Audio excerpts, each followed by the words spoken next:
ഇത് മാനുകൾ മുഴുവൻ ജീവനും കൊണ്ട് ഓടി കേട്ടോ. അതിനെ കാണാൻ വേണ്ടി നിർത്തിയതല്ല, ഇവിടെ ടൈഗർ പ്രസൻസ് ഉള്ളതുകൊണ്ട് അതിനെ കാണാൻ വേണ്ടി നിർത്തിയേക്കുന്നതാണ്. ഇത് കാഴ്ചകൾ തീർന്നിട്ടില്ല, നമുക്ക് വൈൽഡ് ഡോഗിനെ കൂടെ കിട്ടിയേക്കുവാണേ. സഫാരിക്ക് പോകാൻ ആവശ്യമായിട്ടുള്ള ആളില്ലെങ്കിൽ അവരത് ക്യാൻസൽ ചെയ്യാനുള്ള സാധ്യതയുണ്ട്. ഈ മാനുകളുടെ ഇടയ്ക്ക് കൂടി ഒരു കാട്ടുകോഴി നടക്കുന്നുണ്ടോ നോക്കി. അപ്പുറത്ത് ആന നിൽക്കുന്നത് കണ്ടിട്ട് വളരെ കൗതുകത്തോടെ നോക്കുന്നതാണ് കാണുന്നത്. ഇവിടെ വന്ന ആളുകൾ മുഴുവൻ ഒരു ഹണ്ട് കാണാമെന്നുള്ള പ്രതീക്ഷയിൽ വെയിറ്റ് ചെയ്തിരിക്കുകയാണ്. ഇതിനെയൊന്നും ഇവർക്ക് വലിയ മൈൻഡൊന്നും ഇല്ല കേട്ടോ. മുന്നേ ആനയൊക്കെ കണ്ട സ്ഥലത്ത് വീണ്ടും ടൈഗറിനെ സ്പോട്ട് ചെയ്തെന്ന് പറഞ്ഞൊരു കോള് വന്നതുകൊണ്ട് നമ്മൾ അങ്ങോട്ട് മെല്ലെ പോവാണ്. ഇപ്പോഴേ കേട്ടോ മാൻകൂട്ടത്തെ കണ്ടത്. നമുക്ക് ഭാഗ്യമുണ്ടെങ്കിൽ ഒരു ഹണ്ട് കിട്ടും. ഇവിടെ കക്കനക്കോട്ടലെ പോലെയല്ല, നമ്മൾ സഫാരി നാനാച്ചി ഗേറ്റിൽ ബുക്ക് ചെയ്തിട്ടുണ്ടെങ്കിൽ രാവിലത്തെ സഫാരി എടുക്കാൻ വേണ്ടിയിട്ട് നമുക്ക് സ്റ്റേ ചെയ്യേണ്ട ആവശ്യമില്ല. കാരണം നമ്മൾ കേരളത്തിൽ നിന്ന് വരുമ്പോൾ വേറെ ചെക്ക് പോസ്റ്റ് ക്ലോസിംഗ് ഒന്നുമില്ല. നമുക്ക് മാനന്തവാടി, തോൽപ്പെട്ടി, കുട്ട വഴി നാനാച്ചി ഗേറ്റിലേക്ക് എത്താൻ പറ്റും കേട്ടോ. കടുവയാന്ന് പറഞ്ഞിട്ട് കാര്യമില്ല, പാല് മാത്രം കുടിച്ചിട്ടാണ് കേട്ടോ ജീവിക്കുന്നത്. എന്നാ രസമാണെന്ന് നോക്കി മഞ്ഞത്ത് മാനുകൾ മേയുന്നത് കാണാൻ വേണ്ടിയിട്ട്.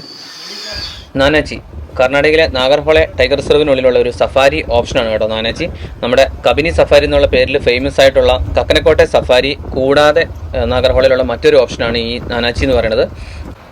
നമ്മൾ രാവിലെ 6 മണിക്കുള്ള ജിപ്സി സഫാരിയാണ് ഓപ്റ്റ് ചെയ്തേക്കുന്നത്. 5:30 ആകുമ്പോഴത്തേക്കും നാനാച്ചി ഗേറ്റിൽ റിപ്പോർട്ട് ചെയ്ത ശേഷം അവിടെ കൗണ്ടറിൽ ക്യാമറ ഫീ ഒക്കെ അടച്ചിട്ട് കറക്റ്റ് 6 മണിക്ക് തന്നെ സഫാരി സ്റ്റാർട്ട് ചെയ്യും. ജനുവരി, ഡിസംബർ അല്ലെങ്കിൽ ഫെബ്രുവരി മാസങ്ങളിലൊക്കെ നമ്മൾ സഫാരി എടുക്കുമ്പോഴത്തെ ഒരു പ്രശ്നം എന്ന് വെച്ചിട്ടുണ്ടെങ്കിൽ 6 മണിയാകുമ്പോഴത്തേക്കും നല്ല ഇരുട്ട് തന്നെയാണ്. ഒരു 6:45 ആകും കുറച്ചെങ്കിലും വെട്ടം വീഴണമെങ്കിൽ. അപ്പോൾ ജിപ്സി സഫാരി 3 മണിക്കൂർ ആയതുകൊണ്ട് നമുക്ക് സമയമുണ്ട്. അന്നേ സമയം ബസ് സഫാരി ഓപ്റ്റ് ചെയ്യുന്നവർക്ക് 3/4 മണിക്കൂറോളം ഇരുട്ടിൽ പോകും കേട്ടോ. അത് കഴിഞ്ഞ് ഒരു 3/4 മണിക്കൂറേ നമുക്ക് വെട്ടം കിട്ടത്തുള്ളൂ. ഒരു 1/4 മണിക്കൂറത്തെ ഡ്രൈവിന് ശേഷം നമ്മളിവിടെയുള്ള ഒരു ലേക്കിൻ്റെ അടുത്തെത്തി. ഇങ്ങോട്ട് വരുന്ന വഴിക്ക് റോഡ് സൈഡിലൊക്കെ കാട്ടുപോത്തുകൾ ഉണ്ടായിരുന്നു കേട്ടോ. പക്ഷേ ഒട്ടും ലൈറ്റ് ഇല്ലായിരുന്നു ഷൂട്ട് ചെയ്യാൻ വേണ്ടിയിട്ട്. അപ്പോൾ ലൈറ്റ് വീഴുന്ന വരെ ഇതുപോലുള്ള സ്ഥലങ്ങളിൽ എവിടെയെങ്കിലുമൊക്കെ മൂവ്മെൻറ്റ്സോ അല്ലെങ്കിൽ പഗ് മാർക്സോ ഒക്കെ ഉണ്ടോ എന്ന് തപ്പി നടക്കുകയാണ് നമ്മൾ. വേറൊരു ജീപ്പുകാരും ഇതുപോലെ ലേക്കിൻ്റെ സൈഡിൽ കൊണ്ടുപോയി നിർത്തിയിട്ടുണ്ട്. നല്ല മഞ്ഞ് കയറി കിടക്കുകയാണ്. ശരിക്കും വല്ലതും ഉണ്ടെങ്കിൽ തന്നെ നമുക്ക് സ്പോട്ട് ചെയ്യാനും പറ്റത്തില്ല. ഇനി അഥവാ സ്പോട്ട് ചെയ്താൽ തന്നെ നമുക്ക് ഷൂട്ട് ചെയ്യാനും പറ്റത്തില്ല കേട്ടോ. അതുപോലെ കുടമഞ്ഞ് കയറി കിടക്കുകയാണ്. ഏതായാലും ആ ജിപ്സി വേറെ വഴിക്ക് പോയി. നമുക്ക് റോഡ് സൈഡിൽ തന്നെ ഒരു കേഴയെ കിട്ടി കേട്ടോ, ബാർക്കിംഗ് ഡിയർ. അപ്പോൾ ഇത് നമ്മൾ സ്ഥിരമായിട്ട് കാണാറുള്ളതാണ്. അതുകൊണ്ട് തന്നെ ഇതിനെയൊന്നും ഇവർക്ക് വലിയ മൈൻഡൊന്നും ഇല്ല കേട്ടോ. നമുക്ക് ഇവിടുത്തെ സഫാരി ഡ്രൈവേഴ്സൊക്കെ പ്രധാനമായിട്ടും കടുവയെ തന്നെയാണ് കേട്ടോ ഫോക്കസ് ചെയ്യുന്നത്. അപ്പോൾ അവർ കടുവയെ തപ്പിയുള്ള സെർച്ചിലാണ്. ഈവൻ ആനയെ കണ്ടാൽ പോലും പ്രോപ്പറായിട്ട് ചില സമയത്തൊന്നും നിർത്തി തരത്തില്ല. ഒരു കണക്കിന് നോക്കിയാൽ നല്ലതാണ്. എന്നാൽ മറ്റൊരു കണക്കിന് നോക്കിയാൽ കടുവയെ കിട്ടിയില്ലെങ്കിൽ നമുക്ക് കിട്ടിയ ആനയെയൊക്കെ തന്നെ അല്ലെങ്കിൽ ബാക്കിയുള്ള മറ്റു മൃഗങ്ങളെ മിസ് ചെയ്യണത് ഒരു നഷ്ടമാണ് കേട്ടോ.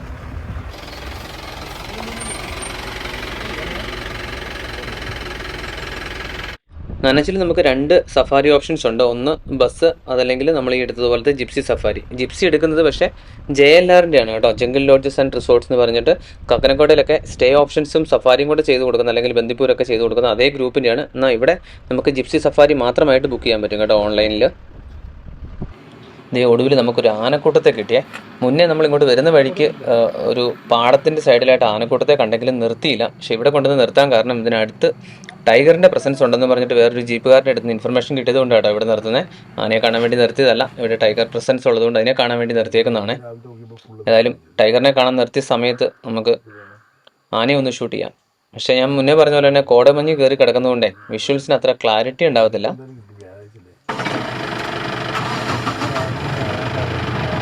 ഇവിടെ കക്കനക്കോട്ടലെ പോലെയല്ല, നമ്മൾ സഫാരി നാനാച്ചി ഗേറ്റിൽ ബുക്ക് ചെയ്തിട്ടുണ്ടെങ്കിൽ രാവിലത്തെ സഫാരി എടുക്കാൻ വേണ്ടിയിട്ട് നമുക്ക് സ്റ്റേ ചെയ്യേണ്ട ആവശ്യമില്ല. കാരണം നമ്മൾ കേരളത്തിൽ നിന്ന് വരുമ്പോൾ വേറെ ചെക്ക് പോസ്റ്റ് ക്ലോസിംഗ് ഒന്നുമില്ല. നമുക്ക് മാനന്തവാടി, തോൽപ്പെട്ടി, കുട്ട വഴി നാനാച്ചി ഗേറ്റിലേക്ക് എത്താൻ പറ്റും കേട്ടോ. അതേസമയം കക്കനക്കോട്ടയിലാണെങ്കിൽ നമുക്ക് ഫോറസ്റ്റ് ചെക്ക് പോസ്റ്റ് ക്ലോസിംഗ് ഉണ്ടാവുകൊണ്ട് അവിടെ പോയി സ്റ്റേ എടുക്കാതെ രാവിലത്തെ സഫാരി എടുക്കാൻ വേണ്ടിയിട്ട് ബുദ്ധിമുട്ടാണ്. റോഡിനോട് ചേർന്നിരിക്കുന്നതുകൊണ്ടാണെന്ന് തോന്നുന്നു. ഒരു സർപ്പന്റിയങ്ങളെ കണ്ടപ്പോഴത്തേക്കും നമ്മുടെ ഡ്രൈവർ വണ്ടി നിർത്തി തന്നു കേട്ടോ. ഏതായാലും ഇത്ര അടുത്തായതുകൊണ്ടാണെന്ന് തോന്നുന്നു. അവൻ്റെ ഇരിപ്പ് കണ്ടോ മഞ്ഞത്ത്. ഇതാട്ടോ നമ്മുടെ സഫാരി ജീപ്പ്. രാവിലെ നമ്മൾ സ്റ്റാർട്ട് ചെയ്ത സമയത്ത് കാണിച്ചു തരാൻ പറ്റിയില്ല, കാരണം ഭയങ്കര ഇരുട്ടും അതുപോലെ നല്ല കോടമഞ്ഞും വരുന്നേ. ഇതേ നമ്മൾ മുന്നേ ആനയൊക്കെ കണ്ട സ്ഥലത്ത് വീണ്ടും ടൈഗറിനെ സ്പോട്ട് ചെയ്തെന്ന് പറഞ്ഞൊരു കോള് വന്നതുകൊണ്ട് നമ്മൾ അങ്ങോട്ട് മെല്ലെ പോവാണേ. നമ്മൾ ചെന്നപ്പോഴത്തേക്കും ഓൾറെഡി കുറേ സഫാരി ബസ്സും ജിപ്സിയൊക്കെ വന്ന് വെയിറ്റ് ചെയ്ത് നിൽപ്പുണ്ട് കേട്ടോ. അതേ ആ താഴെ റൈറ്റ് സൈഡിൽ താഴ്ഭാഗത്തായിട്ടാണ് നമ്മൾ ആനയെ കണ്ടത്. ആ ഭാഗത്ത് തന്നെയാണ് ടൈഗറിനെ പുല്ലിനിടയിൽ കണ്ടു എന്നാണ് പറഞ്ഞത് കേട്ടോ. കുറച്ച് നേരം വെയിറ്റ് ചെയ്ത് നിന്നിട്ട് വന്ന ബസ്സും കാര്യങ്ങളൊക്കെ പോവുക കേട്ടോ. അവിടെ വീണ്ടും സ്പോട്ട് ചെയ്യാൻ പറ്റിയിട്ടില്ല, അല്ലെങ്കിൽ പുല്ലിനകത്തൂടെ അകത്ത് കയറി പോയിട്ടുണ്ടാവും എന്നും പറഞ്ഞിട്ട് നമ്മൾ കുറച്ച് നേരം വെയിറ്റ് ചെയ്തു. നമുക്കും രക്ഷയൊന്നുമില്ല, അതുകൊണ്ട് നമ്മളും തിരിച്ചു പോവുകയാണേ. നാഗർഹോളിലെ നാനാച്ചി ഗേറ്റിൽ സഫാരി ബുക്ക് ചെയ്യുമ്പോൾ ശ്രദ്ധിക്കേണ്ട ഒരു കാര്യം, വീക്ക് ഡേയ്സിലാണെങ്കിൽ നമ്മളൊരു ഗ്രൂപ്പായിട്ടൊക്കെ വന്ന് ബുക്ക് ചെയ്യാൻ പ്രത്യേകം ശ്രദ്ധിക്കുക. കാരണം നമ്മൾ ഒറ്റയ്ക്ക് ഒക്കെ ബുക്ക് ചെയ്തിട്ടുണ്ടെങ്കിൽ ആളില്ലെങ്കിൽ, സഫാരിക്ക് പോകാൻ ആവശ്യമായിട്ടുള്ള ആളില്ലെങ്കിൽ അവർക്ക് ക്യാൻസൽ ചെയ്യാനുള്ള സാധ്യതയുണ്ട്. വളരെ അപൂർവമായിട്ടും അങ്ങനെ ക്യാൻസലായ സംഭവങ്ങൾ ഉണ്ടായിട്ടുണ്ട് കേട്ടോ. അപ്പോൾ വീക്കെൻഡൊക്കെ ആണെങ്കിൽ മിക്കവാറും ആളുണ്ടാവും. വീക്ക് ഡേയ്സിൽ ആൾ കുറവാണെങ്കിൽ, ഗ്രൂപ്പാണെങ്കിൽ നമുക്ക് അങ്ങനെ ആൾ കുറയുന്നതിൻ്റെ ഒരു പ്രശ്നമില്ല. ഒരു സഫാരിക്ക് വേണ്ട 4-5 പേര് ജിപ്സിക്കാണെങ്കിൽ അല്ലെങ്കിൽ ബസ്സിനാണെങ്കിൽ ഒരു 10 പേരുണ്ടെങ്കിൽ സഫാരി നടക്കും. അതല്ലെങ്കിൽ അവർ ക്യാൻസൽ ചെയ്യാനുള്ള സാധ്യതയുണ്ട്. കക്കനക്കോട്ടയിലൊക്കെ ആണെങ്കിൽ നമ്മൾ സഫാരി ബുക്ക് ചെയ്ത് കഴിഞ്ഞാൽ അത് ഗ്യാരണ്ടിയാണ്. പക്ഷേ ഇവിടെ അതത്ര ഗ്യാരണ്ടീഡ് അല്ല. നമ്മൾ പോകുന്ന വഴിക്ക് ഒരു കൂട്ടം മാനുകൾ നിൽക്കുന്നുണ്ടോ, റോഡ് ക്രോസ് ചെയ്ത് ഇപ്പർ സൈഡിലോട്ട് മാറി നിൽക്കുവാണേ.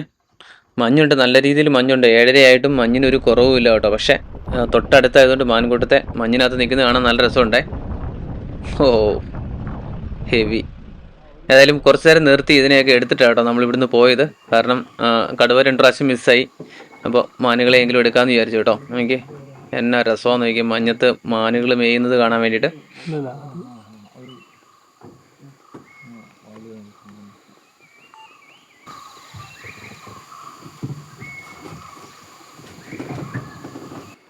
ഈ മാനുകളുടെ ഇടയ്ക്ക് കൂടി ഒരു കാട്ടുകോഴി നടക്കുന്നുണ്ടോ, എനിക്ക് എന്നാ ഭംഗിയെന്ന് നോക്കി അതിനെ കാണാൻ വേണ്ടിയിട്ട്. പൂവൻകോഴിയാണ്, അതുകൊണ്ട് തന്നെയാണ് ഇത്രയും കളർഫുൾ ആയിട്ടുള്ളത്. കാട്ട് പെടക്കോഴിയാണെങ്കിൽ വലിയ ഭംഗിയൊന്നുമില്ല കേട്ടോ അതിനെ കാണാൻ വേണ്ടിയിട്ട്. നമുക്ക് കാട്ടുകോഴീനൊന്നും മര്യാദയ്ക്ക് ഷൂട്ട് ചെയ്യാൻ പോലും പറ്റിയില്ല കേട്ടോ. അതിന് മുന്നേ നമ്മുടെ ഡ്രൈവർക്ക് അടുത്ത കോൾ വന്നു, ടൈഗറിനെ കറക്റ്റ് സ്പോട്ട് ചെയ്തിട്ടുണ്ടെന്ന് പറഞ്ഞിട്ട്. അപ്പോൾ നമ്മുടെ ഡ്രൈവർ വിട്ടടിച്ച് പോവാം കേട്ടോ. ടൈഗറിനെ കിട്ടിയേട്ടാ.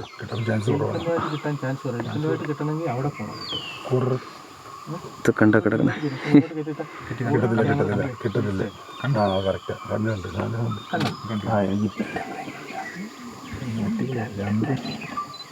നമ്മളെ നോക്കിക്കുന്നുണ്ടോ.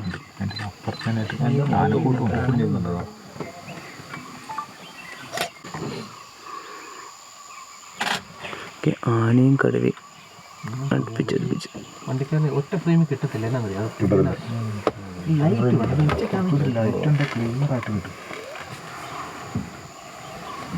അപ്പോൾ ഒടുവിൽ കടുവയെ തപ്പി നമ്മൾ കടുവയെ കണ്ടുപിടിച്ചു കേട്ടോ. കടുവ മാത്രമല്ല, കടുവയും ആനയും മാനും എല്ലാം ഒരൊറ്റ ഫ്രെയിമിൽ ശരിക്കും പറഞ്ഞാൽ. പക്ഷേ വൈഡ് ആംഗിൾ ഇട്ടെടുത്താലേ ഒറ്റ ഫ്രെയിമിൽ കിട്ടുള്ളൂ. വൈഡ് ആംഗിളിൽ നമുക്ക് കാണാൻ പറ്റത്തില്ല, അത്രയ്ക്കും കോടമഞ്ഞ് കയറി കിടക്കും കേട്ടോ. നമുക്ക് കിട്ടിയേക്കുന്നത് ഒരു സബഡൽട്ടാണ്. സബഡൽട്ട് എന്ന് പറഞ്ഞു കഴിഞ്ഞാൽ മനുഷ്യരിൽ ടീനേജ് പ്രായം എന്നൊക്കെ പറയത്തില്ലേ, ആ പ്രായത്തിലുള്ളൊരു കടുവയാണ്. ഈ പ്രായത്തിൽ ഇത് നിങ്ങൾ ഹണ്ട് ചെയ്ത് പഠിച്ചുകൊണ്ടിരിക്കുന്നതൊക്കെ സമയം കേട്ടോ. ചിലപ്പോൾ ഇൻഡിപെൻഡൻ്റ് ആയിട്ടൊക്കെ ഹണ്ടിന് ട്രൈ ചെയ്യുന്ന ഒരു സമയം. ഇപ്പം ഒരെണ്ണം മാത്രമല്ല, 2 ഉണ്ട് ടൈഗർ. നമുക്ക് ഈ കാണുന്നത് കൂടാതെ ഇതിൻ്റെ റൈറ്റ് സൈഡിലായിട്ട് പുല്ലിനകത്ത് ഒരെണ്ണം കൂടി ഉണ്ട്. നമ്മൾ ജസ്റ്റ് കണ്ടിരുന്നു, പക്ഷേ പുല്ലിനിടയിലായതുകൊണ്ട് ക്യാമറയിൽ കിട്ടിയില്ല കേട്ടോ. നോക്കി അപ്പുറത്ത് ആന നിൽക്കുന്നത് കണ്ടിട്ട് വളരെ കൗതുകത്തോടെ നോക്കുന്നതാണ് കാണുന്നത്. ആനക്കൂട്ടത്തിനടുത്തേക്ക് മെല്ലെ നീങ്ങുന്നുണ്ട്. പക്ഷേ അത് വലിയ ആനയാണ്, ഇതിനെ ഹണ്ട് ചെയ്യാനോ ചാർജ് ചെയ്യാനോ ഉള്ള അത്ര കേപ്പബിലിറ്റി ഒന്നും ഇതിനില്ല കേട്ടോ. കാരണം വെച്ചിട്ടുണ്ടെങ്കിൽ ഇത് ചെറിയ ടൈഗറാണ്, അതുകൊണ്ട് തന്നെ. നോക്കി പുള്ളി ജസ്റ്റ് നോക്കി നിൽക്കുന്നു. പക്ഷെ മറ്റേ ടൈഗർ എഴുന്നേറ്റിരുന്നെങ്കിൽ അതുങ്ങൾ തമ്മിൽ കളിക്കുന്നതൊക്കെ നമുക്ക് കാണാമായിരുന്നു കേട്ടോ. ഈ കൊമ്പൻ ഇവിടെ ഒറ്റയ്ക്കല്ല കേട്ടോ, ഇതിൻ്റെ കൂടെ ഒരു 2-3 ആനയും കൂടി ഉണ്ട്. അത് ഈ മരത്തിൻ്റെ പുറകിലായിട്ട് റൈറ്റ് സൈഡിൽ കുറച്ച് മുകളിലായിട്ടുണ്ട് കേട്ടോ. അപ്പോൾ ഇത് ചെറിയ കടുവ ആയതുകൊണ്ട് തന്നെ അതിനെ ചാർജ് ചെയ്യില്ല എന്ന് അറിയാവുന്നതുകൊണ്ടാണെന്ന് തോന്നുന്നു കടുവയെ കണ്ടിട്ട് ആന അധികം മൈൻഡൊന്നും ചെയ്യാതെ നിൽക്കുന്നത്. ഞാൻ മുന്നേ പറഞ്ഞായിരുന്നല്ലോ ഇത് സബഡൽട്ട് ആണെന്ന്. സബഡൽട്ട് എന്ന് പറഞ്ഞു കഴിഞ്ഞിട്ടുണ്ടെങ്കിൽ വേറൊന്നുമല്ല, നമ്മുടെ മനുഷ്യരുടെ ഒരു ടീനേജ് പ്രായം എന്നൊക്കെ പറയത്തില്ലേ, കടുവകളുടെ ഏതാണ്ട് ആ പ്രായമാണ്. കാരണം ഒരു കടുവയ്ക്ക് മാക്സിമം 15 വർഷം വരെയൊക്കെ ആയുസുള്ളൂ കേട്ടോ നമ്മുടെ വൈൽഡ് ടൈഗേഴ്സിന്. നാട്ടിലെ മൃഗശാലയിലൊക്കെ വളർത്തുന്നതാണെങ്കിൽ കുറച്ചും കൂടെ ലൈഫ് സ്പാനൊക്കെ ഉണ്ടാവും. പക്ഷേ വൈൽഡ് ടൈഗർ ഈ 10-15 വർഷങ്ങളൊക്കെ ജീവിക്കാറുള്ളൂ കേട്ടോ. അപ്പോൾ ഒരു 1.5-2 വയസ്സൊക്കെ ആകുമ്പോഴത്തേക്കും ഇതിനെ നമുക്ക് സബഡൽട്ട് എന്ന് വിളിക്കാം. 2 വയസ്സിന് ശേഷമാണ് ഇത്, അല്ലെങ്കിൽ 1.5 വയസ്സൊക്കെ കഴിയുമ്പോഴത്തേക്കുമാണ് ഇത് ഹണ്ട് ചെയ്യാനൊക്കെ തുടങ്ങുന്നത്. അതുപോലെ ഈ കടുവക്കുഞ്ഞ് ഉണ്ടാകുന്ന സമയത്തെ വളരെ ചെറുതായിരിക്കും. വളരെ കുഞ്ഞെന്ന് പറഞ്ഞാൽ ഒരു മനുഷ്യക്കുഞ്ഞിൻ്റെ അത്ര പോലും ഭാരം ഉണ്ടാകത്തില്ല കേട്ടോ. അതുപോലെ ആദ്യത്തെ ഒരാഴ്ചയൊക്കെ കഴിഞ്ഞിട്ടായിരിക്കും ഇത് മിക്കവാറും കണ്ണ് തുറക്കുന്നത്. പൂച്ചക്കുഞ്ഞുങ്ങളെ പോലെ കേട്ടോ. ഉണ്ടാകുന്ന സമയത്ത് കണ്ണ് കാണാൻ പറ്റത്തില്ല. ആദ്യത്തെ 2 മാസം കടുവയാന്ന് പറഞ്ഞിട്ട് കാര്യമില്ല, പാല് മാത്രം കുടിച്ചിട്ടാണ് കേട്ടോ ജീവിക്കുന്നത്. 2 മാസമൊക്കെ കഴിയുമ്പോഴാണ് അമ്മ ടൈഗർ കില്ല് ചെയ്യുന്ന കൂട്ടത്തിലൊക്കെ പോയിരുന്ന് എന്തെങ്കിലുമൊക്കെ കഴിച്ചു തുടങ്ങുകയൊക്കെ ചെയ്യുന്നത് കേട്ടോ. പിന്നെ ഈ കടുവയുടെയൊക്കെ ഒരു പ്രായമായി കഴിയുമ്പോഴത്തേക്കുമാണ് ഇത് മെല്ലെ ഹണ്ടിങ് ഒക്കെ തുടങ്ങുന്നത്. അമ്മേനെ ഹണ്ടിങ്ങിൽ സഹായിക്കുകയും അതുപോലെ 1.5-2 വയസ്സൊക്കെ ആകുമ്പോഴത്തേക്കും മെല്ലെ സ്വന്തമായിട്ട് ഹണ്ട് ചെയ്ത് തുടങ്ങും. പിന്നെ 2 വയസ്സൊക്കെ കഴിയുമ്പോഴത്തേക്കും മെല്ലെ കൂട്ടത്തിൽ നിന്ന് മാറി സ്വന്തം ടെറിട്ടറിയൊക്കെ തപ്പി പോയി തുടങ്ങും കേട്ടോ. ഓക്കെ, ആനയും മാനും കടുവയും ഒരൊറ്റ സ്ഥലത്ത് കേട്ടോ. കോടമഞ്ഞ് നല്ല രീതിയിലുണ്ട്, അതുകൊണ്ട് തന്നെ ചെറിയ മൂടലാണ് കേട്ടോ, ക്ലാരിറ്റിക്ക് പ്രശ്നം. അപ്പോൾ നമ്മൾ പറഞ്ഞു വന്ന കടുവയുടെ കാര്യം, ഇത് നിങ്ങൾ കുഞ്ഞായിരിക്കുമ്പോൾ ഇതിനും ഒത്തിരി ലൈഫ് ത്രെറ്റും കാര്യങ്ങളൊക്കെ ഉണ്ട് കേട്ടോ. വേറെ വലിയ കടുവകളിൽ നിന്നും അതുപോലെ ഈവൻ ചെറിയ കാട്ടുപട്ടി അടക്കമുള്ള ആനിമൽസ് ഇതിനെ അറ്റാക്ക് ചെയ്യാനും കൊല്ലാനും സാധ്യത കൂടുതലാണ്. അപ്പോൾ അവിടെയൊക്കെ ഇതിനെ പ്രൊട്ടക്റ്റ് ചെയ്യുന്നത് അമ്മക്കടുവയാണ്. അപ്പം ഈ അമ്മക്കടുവയുടെ കഴിവിനനുസരിച്ചിരിക്കും ഇതിൻ്റെ കുഞ്ഞുങ്ങൾ എന്തുമാത്രം സർവൈവ് ചെയ്യും എന്നുള്ളത്. നമ്മുടെ കടുവക്കൂട്ടിന് ഇപ്പോഴാണ് കേട്ടോ മാൻകൂട്ടത്തെ കണ്ടത്. പതുങ്ങുന്നുണ്ട് കേട്ടോ. നമുക്ക് ഭാഗ്യമുണ്ടെങ്കിൽ ഒരു ഹണ്ട് കിട്ടും. നമുക്ക് അറിയാതെ പതുക്കെ കാട്ടിനകത്തോടെ അതിനെ ഫോളോ ചെയ്യുവാണേ. അപ്പോൾ കടുവയുടെ ഒരു ഹണ്ടിങ് സ്റ്റൈൽ തന്നെ ഇതാണ്. പരമാവധി ഒളിച്ചും പാത്തുമൊക്കെ ഇരയുടെ അടുത്തേക്ക് ചെല്ലും, എന്നിട്ട് ഒറ്റയടിക്ക് ചാടി വീണ് അറ്റാക്ക് ചെയ്താണ് കടുവ ഇര പിടിക്കുന്നത്. ആശാൻ അവിടെ നിന്നൊന്ന് നോക്കിയിട്ട് പതിയെ, ഇതിനത്ര എക്സ്പീരിയൻസ് പോരാ കേട്ടോ ഈ കടുവയ്ക്ക്, ചെറിയ കുഞ്ഞാണെന്ന് ഞാൻ പറഞ്ഞല്ലോ.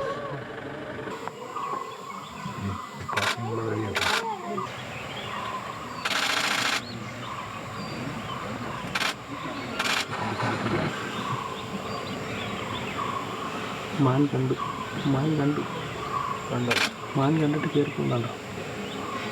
മാൻ കണ്ടുണ്ട്.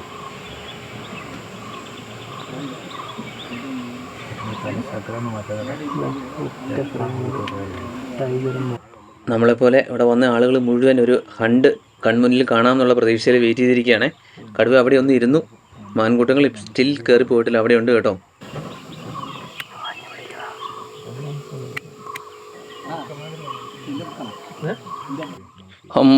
എന്നെ ഒരു ഇരിപ്പാന്ന് നോക്കി. അപ്പോൾ ഇതുകൊണ്ടാണ് നമ്മുടെ ഇവിടുത്തെ ഡ്രൈവർമാർ കടുവേനെ മാത്രം ഫോക്കസ് ചെയ്യുന്നത് ഞാൻ മുന്നേ പറഞ്ഞത്. കാരണം കിട്ടിയിട്ടുണ്ടെങ്കിൽ ആ ഒരു സഫാരി മുതലാണ്. അപ്പോൾ മറ്റു മൃഗങ്ങളെയൊക്കെ ഒഴിവാക്കി കടുവയുടെ പുറകെ പോകാനുള്ളൊരു കാരണം ഇത് തന്നെയാണ് കേട്ടോ. കുടമഞ്ഞുള്ളതുകൊണ്ടല്ല, നമുക്ക് നല്ല ക്രിസ്റ്റൽ ക്ലിയർ വിഷ്വൽസ് കിട്ടിയാനേ.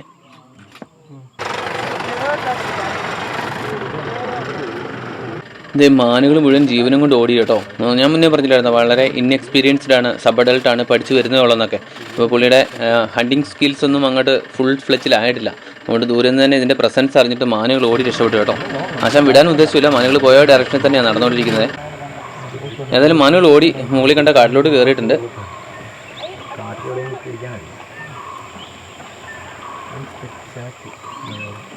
വിശപ്പുണ്ടാവുക 2-3 ദിവസമായി.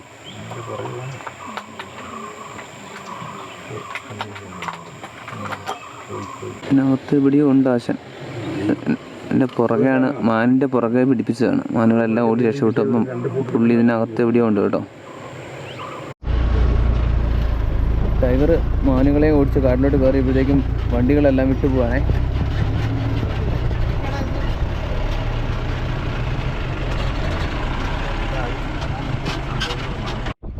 അപ്പോൾ നമ്മുടെ JLR ജീപ്പ് സഫാരിയുടെ അല്ലെങ്കിൽ ജിപ്സി സഫാരിയുടെ ചാർജ് വരുന്നത് 2242 രൂപ പെർ ഹെഡ് ആണ്. ഇത് JLRൻ്റെ വെബ്സൈറ്റിൽ നിന്നാണ് കേട്ടോ ഈ സഫാരി ബുക്ക് ചെയ്യുന്നത്. അതുപോലെ നാനാച്ചിയിലെ ബസ് സഫാരി ബുക്ക് ചെയ്യേണ്ടത് വെബ്സൈറ്റ് വേറെയാണ്. അത് നമ്മുടെ നാഗർഹോളയുടെ വെബ്സൈറ്റിൽ നിന്നാണ് ബസ് സഫാരി ബുക്ക് ചെയ്യേണ്ടത്. അപ്പം ബസ് സഫാരി ബുക്ക് ചെയ്യുന്ന കൂടുതൽ ക്യാമറ ചാർജ് ഒക്കെ നമുക്ക് അവിടെ അടയ്ക്കാം. അതേസമയം JLRൻ്റെ സഫാരിയാണ് ബുക്ക് ചെയ്യുന്നതെങ്കിൽ ക്യാമറ കൊണ്ടുവന്ന് ഞാൻ മുന്നേ പറഞ്ഞതുപോലെ തന്നെ അവിടെ 5:30 റിപ്പോർട്ട് ചെയ്തിട്ട്, രാവിലത്തെ സഫാരി ആണെങ്കിൽ 5:30 റിപ്പോർട്ട് ചെയ്തിട്ട് അവിടെ ക്യാമറ ചാർജ് ഒക്കെ അടച്ചിട്ട് വേണം നമുക്ക് സഫാരിക്ക് പോകാൻ വേണ്ടിയിട്ട്. നമ്മുടെ കബനി സഫാരിയിലെ പോലെ തന്നെ കേട്ടോ ഇവിടെയും ക്യാമറയുടെ ചാർജ് ഒരു രക്ഷയില്ല കേട്ടോ. അന്യായ ചാർജാണ് ക്യാമറയ്ക്ക് വാങ്ങിക്കുന്നത്. നമുക്ക് 1200 രൂപയോളം ഞാൻ അടച്ചിട്ടുണ്ട് നമ്മുടെ 400mm ലെൻസിനനുസരിച്ച് കേട്ടോ ഇവിടെ ക്യാമറ ചാർജ് വാങ്ങിക്കുന്നത്. അപ്പം 600mm ലെൻസൊക്കെ ആണെങ്കിൽ 1500 രൂപ അല്ലെങ്കിൽ അതിന് മുകളിലോട്ട് ചാർജ് ഉണ്ട്. വീഡിയോ ക്യാമറയ്ക്കാണെങ്കിൽ 1000 രൂപ. അങ്ങനെ ഭയങ്കര ഹെവി ചാർജ് കേട്ടോ ക്യാമറയ്ക്ക് വാങ്ങിക്കുന്നത്.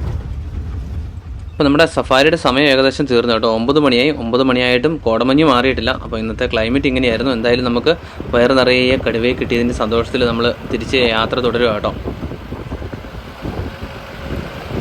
ഇത് കാഴ്ചകൾ തീർന്നിട്ടില്ല. നമുക്ക് വൈൽഡ് ഡോഗിനെയും കൂടെ കിട്ടിയേക്കുവാണേ. ഒരെണ്ണമല്ല കുറേ എണ്ണം ഉണ്ട്. പക്ഷേ ബാക്കിയെല്ലാം പുറകിലത്തെ കാട്ടിനകത്താണ് കേട്ടോ. ഇതിനെ മാത്രമേ പുറത്തേക്ക് കണ്ടിട്ടുള്ളൂ. എന്നാ രസമാണെന്ന് നോക്കി സാധനത്തിനെ കാണാൻ വേണ്ടിയിട്ട്. അപ്പോൾ ഇത് കാഴ്ചയിൽ കാണുന്ന ഭംഗി മാത്രമേ ഉള്ളൂ. ഇവന് ആൾ ഭയങ്കര പെശക കേട്ടോ. പുള്ളി ഇവർ കൂട്ടമായിട്ട് ഇരകളെ ആക്രമിച്ചിട്ട് പച്ചയ്ക്ക് തന്നെ കടിച്ചു പറിച്ച് തിന്നുന്നതാണ് കേട്ടോ. ഞാൻ മുന്നത്തെ വീഡിയോയിൽ ഇതിനെപ്പറ്റി പറഞ്ഞിട്ടുണ്ട്, ഈ വൈൽഡ് ഡോഗിൻ്റെ ഈ ക്രൂര സ്വഭാവത്തെ പറ്റി കേട്ടോ. നോക്കി എന്നെ ക്യൂട്ടാ ആളെന്ന് നോക്കി. ഇത് മാത്രം റോഡ് ക്രോസ് ചെയ്ത് ഇങ്ങോട്ട് പോകുന്നേ, ബാക്കിയെല്ലാം അപ്പുറത്ത് നിൽക്കുക കേട്ടോ. അപ്പോൾ ഏതെങ്കിലും ഹണ്ടിങ് രാവിലത്തെ ഇരപിടുത്തത്തിന് വേണ്ടിയിട്ട് ഇറങ്ങിയേക്കുന്നതാണെന്ന് എനിക്ക് തോന്നുന്നു ലക്ഷണം കണ്ടിട്ട്. ഒറ്റയ്ക്കായതുകൊണ്ട് നല്ല പേടിയാണെന്ന് തോന്നുന്നു. അപ്പോൾ നമുക്ക് വൈൽഡ് ഡോഗിനെ കൺകുളിർക്കെ കണ്ടു. ഇതിൻ്റെ കൂടെയുള്ള ബാക്കിയെണ്ണം കാട്ടിൽ നിന്ന് പുറത്തിറങ്ങാൻ വേണ്ടിയിട്ട് നമുക്ക് വെയിറ്റ് ചെയ്യാമായിരുന്നു. പക്ഷേ നമ്മുടെ സഫാരിയുടെ ടൈം ഞാൻ മുന്നേ പറഞ്ഞ പോലെ കഴിഞ്ഞു പോയതുകൊണ്ടാണ് കേട്ടോ. ഏതായാലും ഒറ്റ മോർണിംഗ് സഫാരിയിൽ കിട്ടിയ കാഴ്ചകളാണ് കേട്ടോ. വൈൽഡ് ഡോഗ്, കടുവ, അതുപോലെ ആനക്കൂട്ടം, പിന്നെ മാനുകൾ, കേഴ, സർപ്പൻറ്റികൾ, അങ്ങനെ ഇഷ്ടം പോലെ സൈറ്റിങ്സ് നമുക്ക് ഒറ്റ മോർണിംഗ് സഫാരിയിൽ കിട്ടി കേട്ടോ. എപ്പോഴും ഇങ്ങനെ കിട്ടണമെന്നില്ല കേട്ടോ. അപ്പോൾ ഞാൻ മുന്നേ പറഞ്ഞ പോലെ തന്നെ നമ്മുടെ മാനന്തവാടി കുട്ട വഴി ഇങ്ങോട്ടേക്ക് എത്തിപ്പെടാം. അതുപോലെ തന്നെ ഗോണിക്കുപ്പ, കർണാടകത്തിലുള്ള ഗോണിക്കുപ്പയിൽ നിന്നും ഇങ്ങോട്ടേക്ക് എത്തിച്ചേരാൻ പറ്റും. അതുപോലെ തന്നെ നമ്മുടെ കക്കനക്കോട്ടെ സഫാരി സെൻറ്റർ ഉണ്ടല്ലോ, ആ ഭാഗത്ത് നിന്ന് ഇങ്ങോട്ടേക്ക് വരാം കേട്ടോ. 1.5 മണിക്കൂർ ഡ്രൈവ് ഏകദേശം വരുന്നുണ്ട്.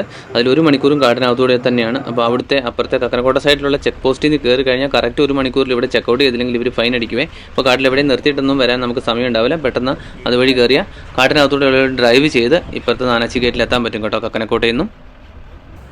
അപ്പോൾ നമ്മുടെ ഈ നാനാച്ചി വീഡിയോ എല്ലാവർക്കും ഇഷ്ടമായെന്ന് വിചാരിക്കുന്നു. നാനാച്ചിയും അതുപോലെ JLR സഫാരിയൊക്കെ ബുക്ക് ചെയ്യാനുള്ള ലിങ്ക് നമ്മുടെ വീഡിയോ ഡിസ്ക്രിപ്ഷനിലുണ്ട്. ഇതുപോലത്തെ ഒരുപാട് ഫോറസ്റ്റ് വീഡിയോസ് നമ്മുടെ ചാനലിലുണ്ട് കേട്ടോ. ട്രക്കിങ്ങും സഫാരിയും ഫോറസ്റ്റ് സ്റ്റേസും ഒക്കെ ആയിട്ട്. ഇതുപോലത്തെ വീഡിയോസ് ഇഷ്ടമാണെങ്കിൽ ചാനൽ സബ്സ്ക്രൈബ് വെച്ചേക്ക്. മറ്റൊരു വീഡിയോയിൽ വീണ്ടും കാണാം. അതുവരെ എല്ലാവർക്കും ബൈ ബൈ.